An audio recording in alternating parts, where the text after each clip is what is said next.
তোমাদের যেহেতু আমি বলেছিলাম ফার্স্ট ভিডিওতে, আগের ভিডিওতে আমি বলেছিলাম না যে আমি কোথায় যাচ্ছি ট্রেনে করে। তো আমি দেখো ডেস্টিনেশনে চলে এসেছি। তো আমার তো খুবই ভালো লাগছে। আর এই ব্লগটা না আমি দুপুর থেকে শুরু করছি, আসার পর একটু খেয়ে দিয়ে শুয়েছিলাম। তো এখন একটু ফ্রেশ ফিল হচ্ছে, তাই এখন শুরু করছি। আর পুরো ফুল ভিডিওটা দেখতে থাকো, কি করি কোথায় যাই সবটাই দেখতে পাবে। তো দেখো এখানে ভিউজটা কতটাই না সুন্দর, আমার তো খুবই ভালো লেগেছে। এমনকি আমার ফেভারিট হয়ে গিয়েছে ছাদটা, তো খুব ভালো লেগেছে। আর এই জিনিসটা কি আমি কিছুই বুঝতে পারলাম না, তো একটা ক্লিপ নিয়েই নিলাম। তো দেখো কি করছি, কোথায় যাচ্ছি, একটু বের হবো বিকালে।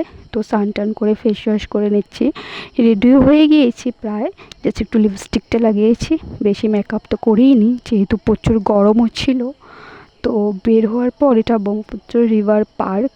তোমরা যারা যারা গিয়েছো কমেন্ট করো। আমি না ঢুকতে পারিনি, কারণ 9টা বেজে গিয়েছিলো, বন্ধ হয়ে গিয়েছিলো। তাই কফি খেয়ে স্যান্ডউইচ খেয়ে সেটারও ক্লিপ নিতে পারিনি। তো চলো আজকের জন্য বাই, দেখা হচ্ছে নেক্সট ভিডিওতে।